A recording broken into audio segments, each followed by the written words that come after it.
Hey guys, it's Rob. So I have put off this video for so long because it seems so big and overwhelming and there's a lot to discuss. I finally just decided to stop trying to script this in my head and on paper and just do it off the cuff, and hopefully it is not too much of a rambling mess and that you guys enjoy it. So without further ado, this is my 2025 Techo Kaigi. A Techo Kaigi is when you get together with some friends and you just discuss your planners. Some people call it a planner ecosystem, some call it a planner or journal lineup, but it's basically just a little get together to discuss it. In this particular case, it's going to be a review of the things that I did in 2025. I will do a separate Techo Kaigi for the upcoming journals that I plan on using in 2026. I thought it would be too long to do both at the same time. I will touch a little bit here and there, and you'll see that in just a little bit. But before I dive too far in, the very first journal I want to talk about is the Flourish and Plan journal that I started. Flourish and Plan is my idea for a stationery brand. This started out as a hobby, but I quickly realized this is something that I could pursue creatively as a side hustle. And so I wanted to have a place where I could talk about ideas and thought processes and do some mind mapping and all of that stuff. This journal is my Leuchtturm. This is an A5 journal. It started out as just a dot grid, but I turned it into a monthly journal where I could discuss ideas that I have every month so that I can keep track of things. And the first thing that I could show you, I keep a vlog idea list. I'm not going to show you the whole list because I haven't done all of these vlogs yet. But that's quickly followed by some pages where I discuss what I talked about. This is today. This is what we're going to talk about today. So that is just how I keep my thoughts together about what I want to do with these videos in this whole stationary side hustle that I've started. Okay. The big mamma jamma for the year is my 2025 Hobonichi cousin. I decorated a little bit. Mostly my deco comes from the Coffee Monsters Co. Helen's my jam. On the inside, I created a pocket with some of her vellum. It's a two-sided pocket, so on the front side I have some rulers, and on the other side I have some stickers that I use frequently. That is followed by a year at a glance that I stickered over with some of her artwork. And then I follow into the perpetual calendar for the year. I started out using this as I can track important dates that I might want to reference in the future, but I also was tracking emotional, like mood health. So that's what I ended up using this simply for, just that. This first monthly spread was for December, but I was still in my other planner then, so I didn't use this. It was a blank page, so I started using this for my 2025 Diamine Inkvent calendar swatch page. So that's what these inks are. And then it jumps straight into the monthly plan. I've tabbed some pages that I thought were especially pretty so that you can see how I use it.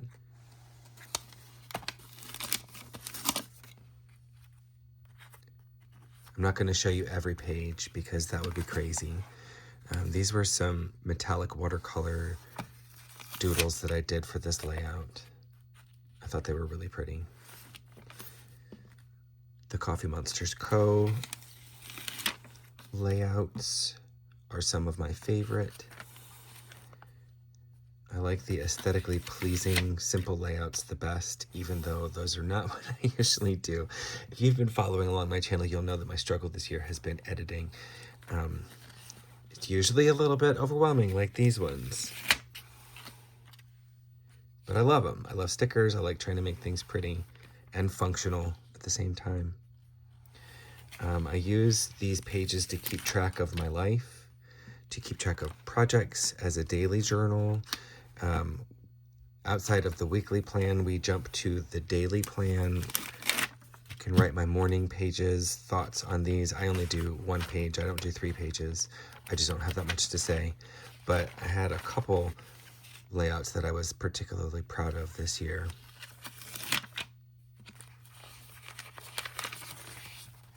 Sometimes I will do an alternate layout so that washi buildup along the edge does not get too bad.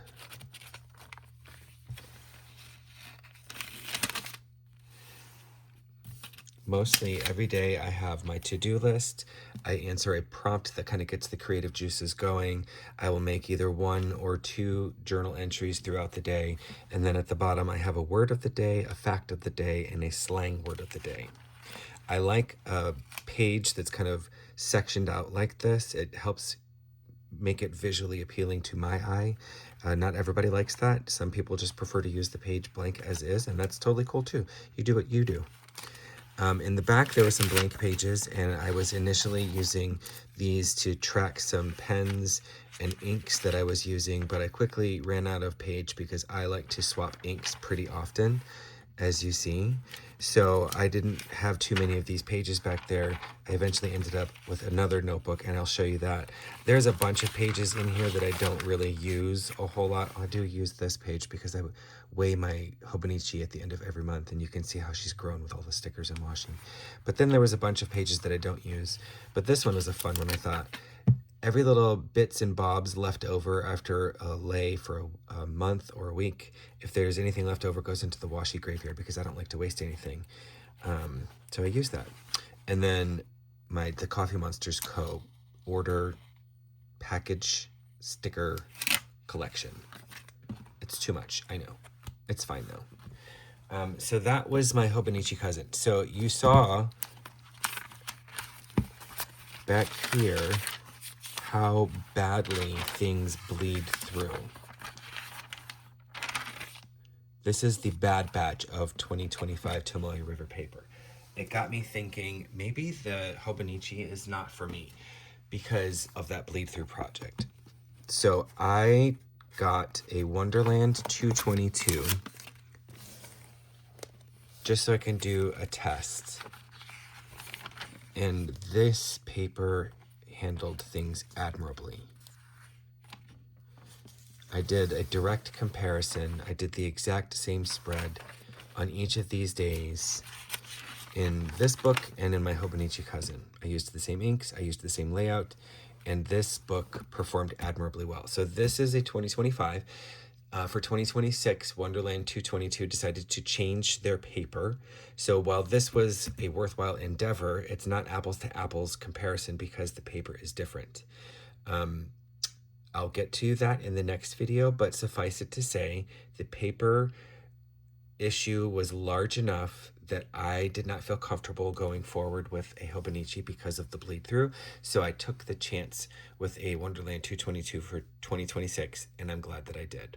I'll keep this as an archive, a record of this project, but also because there are pages in the back, if I need extra pages in my next journal, I can cannibalize this one because this paper is really good quality. I can just take it out of this planner and tip it into the other one. So I'm holding on to this book for that purpose.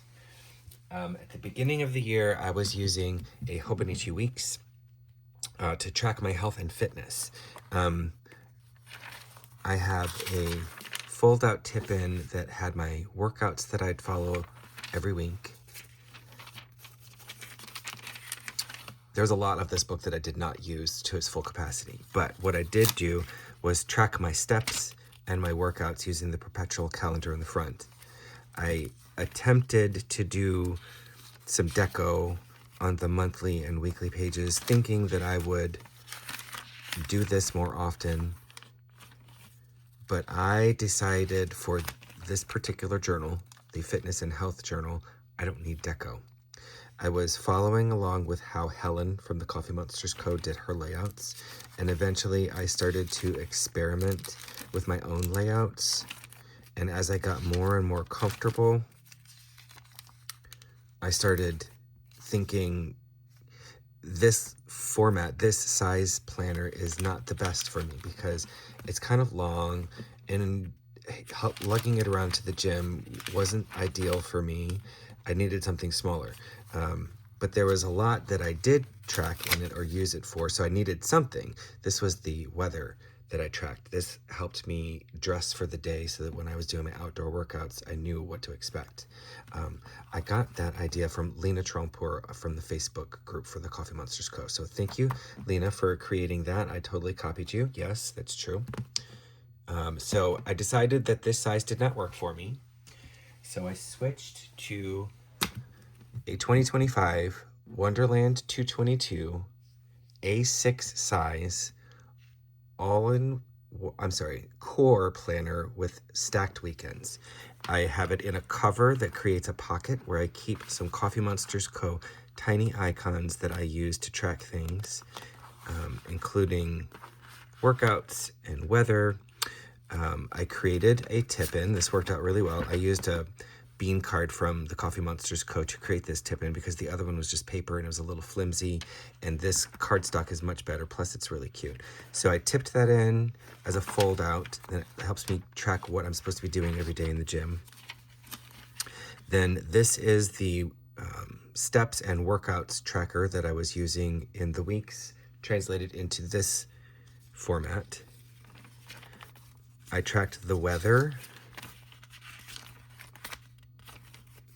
for the entire year. Initially, I was going to use this information to knit a blanket that every line was a different temperature. It's called a Tempestry blanket. If you wanted to Google the Tempestry project, you can figure out how to do that. I decided I wasn't going to do that, but I did enjoy tracking the weather. Again, like I said, because it helps me dress appropriately for outdoor workouts. And then we come to the habit tracker section. I track 2, 4, 6, 7 different things every day to make sure that I'm healthy. And then we got into the section where I transferred from the weeks to this, and I work out Monday, Tuesday, Wednesday. I have all of the things that I do. I track how many runs I do and their times and how many steps. And then at the end of every month, I total up and I have my goals for the next month, and that keeps me on track fitness-wise. And that is all I track in this. There are some blank pages that you could use for daily entries in the back, but I don't use this for journaling, so those have gone unused. Similar to the previous one, I'll hold on to those because in case I do need extra pages, I've got those that I can use as tip-ins.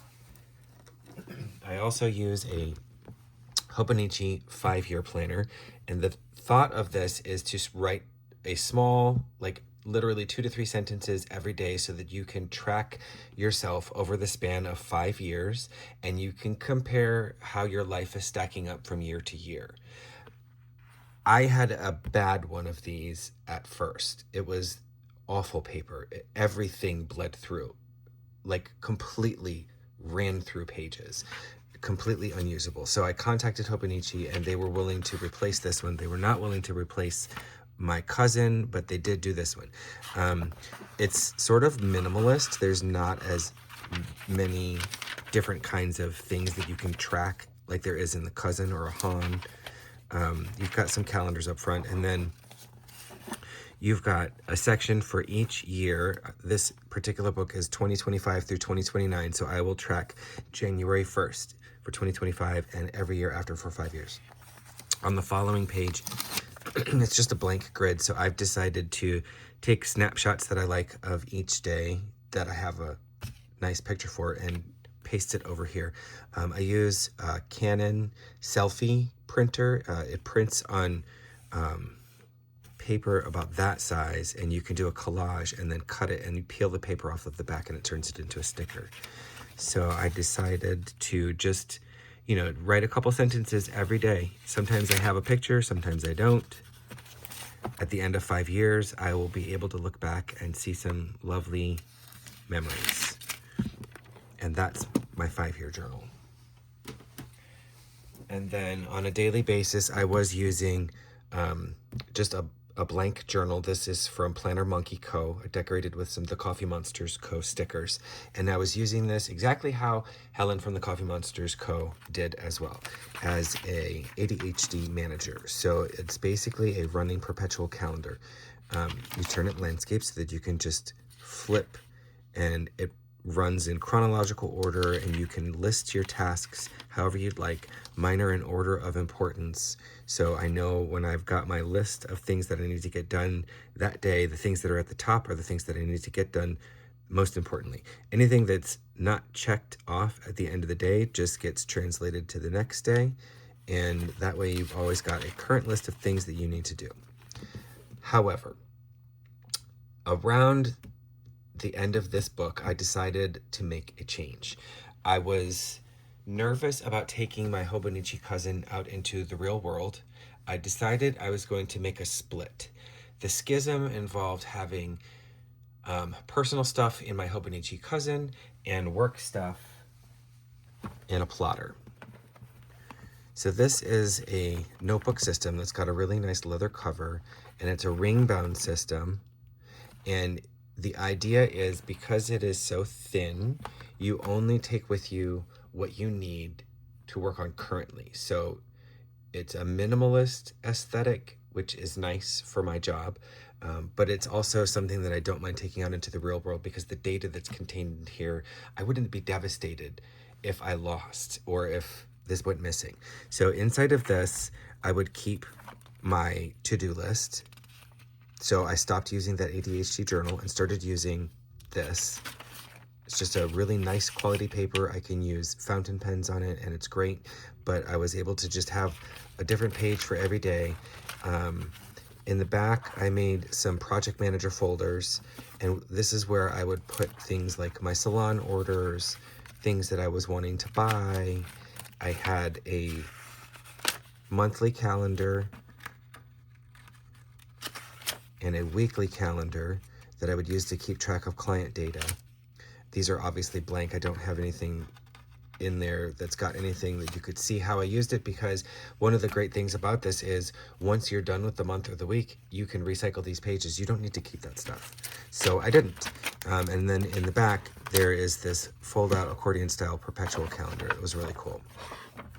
But I decided this format is too small. I had more stuff to write than I had space for. So I eventually upgraded to an A5 size. This is not a plotter notebook. This is a Me Plus notebook. They're virtually identical. They use the same leather. They have the same Naus binding, and they have the option to have larger rings, so I can fit a thicker stack of things in here, which I found very useful because I use this all the time. In the front, I've got a pouch that's got some frequently used items. There's a dashboard that gives me a firm surface to write on when I'm writing on that side. Just, you know, a simple aesthetic dashboard. And then there's a daily plan, which has taken the place of the to-do list from the smaller Bible size. I can have things done in chronological order. There's a schedule on this side, but then I can also break out things that I really need to focus on and make sure that I get accomplished every day. There is a perpetual calendar as well. Helps me keep track of important things. Then there is cloth and paper inserts that I've started to use, which I really enjoy. A very clean, minimalist aesthetic. Lets me keep track of my monthly calendar and also a weekly schedule, so I can write my clients in here. I also have the project managers in the back. I just created these myself with a paper cutter and a hole puncher. And this will contain things like my salon orders, long-term projects that I'm working on that I'm not going to show because I'm still working on them, and orders that I have placed.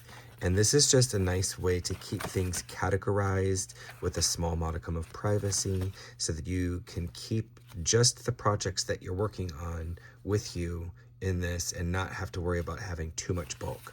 And then in the back, I've got just some blank, well, gridded anyways, life notebook papers that I can make lists on. At the moment, I'm calculating all of the tasks that I need to do for daily, weekly, monthly, quarterly, yearly. I'm going to have a running to-do list at some point so that I can stop forgetting things. And then the other side of that pouch in the front is just another pouch, and I keep some stencils back there for making bullet lists. And that is the work notebook. this is probably as much of a workhorse as my daily planner is. Then we come to sort of the fluffy journals. I started a reading journal, but I started late in the year. So I'm not doing full-on book reports like I want to, because I started so late. So what I started to do was just print out a sticker, just grab these off of Goodreads or Amazon and printed it out using my photo printer and cut them up. And then I did a quick little star system and a brief note. I don't have the time to go back through all of the books that I read. I seem to be in a fantasy and sci-fi kick. I haven't even finished. Like, I started this project a couple of weeks ago just to do some back entering and finished here. So I've got the books that I've read up through current date, but I have not written anything about them. So that's one of the projects that I'm working on for next year. In my 5-year planner, I quickly realized that I was writing about some negativity that I didn't want to carry forward and look back on over the years. You know, everybody's got some moments in their life that cause them anxiety or stress. And in those few sentences that I was devoting to every day, I was focusing on those. And so I thought, I don't want to carry that forward. Those intentions are not going to serve me. So I needed to have a space where I could write those and not have it appear in that book, but still get it out of my head. So I created this deep dive journal. This is a Taroko notebook. The fountain pen friendly paper inside of this is gorgeous. You'll love it. I'm not going to show you everything that's inside because these are deep thoughts. But this is what it's for. I'm going to just track those sort of negative headspace thoughts. And I can use this in my therapy sessions. I can just brain dump and get it out of my system and not have to carry that with me throughout the day or put it in any of my other journals. To go along with that, I have this journal that I use with my therapist. She'll give me prompts to think about, questions to ponder. Anything that has to do with therapy goes in this book. I did find one page, well, maybe 2 pages that I don't mind opening it up to. This is a Hobonichi A6 avec. So this is split into 2 portions of the year. So this is the second half of the year. So when I've got some thoughts that I need to discuss with the therapist, I write them down on the page. And then I bring this book with me. It's not too big because it's the avec, so I can just have this with me and we can talk about it. She can give me homework assignments and I can carry that with me. And that's great for therapy. Part of my therapy is doing some research and educating myself on autism. That's part of my journey this year. I discovered that I'm a level 1 autistic. So this reading journal is specifically for that topic. So a book that I'm reading now is The Autistic's Guide to Self-Discovery by Saul Smith. And this is just an example. I will take a quote from there that resonates with me and I'll write a little something about it. So this is a reading journal, but specific to that journey itself. And then the last 2 books that I use frequently, this is a My Emoji Planner from the Coffee Monsters Co. And I use this as a swatch journal. So whatever I buy from the Coffee Monsters Co. that I use in my journals gets swatched in here so that I can reference these again if I run out and I want to go back and buy some more. And then this is an ink testing notebook. This is just a Hobonichi blank gridded notebook that I like the quality of paper. This was printed before the bad batch happened, so you can see like what the ink can do, but it's not completely bleeding through unless there's a fault with the pen. So it's nice to be able to have something like this so that I can test things and see, oh, it is going to bleed through, and this is good quality paper, so that's the pen's fault. Yeah, that really bled through. This is just a bunch of different pens and markers that I have looked at. And then you'll remember from my cousin at the beginning of this video, I swatched fountain pens and inks and ran out of room. So I switched to this and I'm starting from the back and working my way to the front. So every time I swatch an ink or change an ink in a fountain pen, it goes in there just so I have a record of what I'm using and when. And that is my Techo Kaigi for 2025. Those are all of the books that I use. I know it's a lot. but I don't use all of those every day. Some of them I don't even use once a week or once a month, but that's everything I put my hands on for 2025. Let me know what you thought of this video. Hopefully it was helpful. Hopefully it gave you some ideas for yourself. And if you've got any comments about what I've done and some ideas that you think would benefit me, please feel free to leave that in the comments. I look forward to seeing that.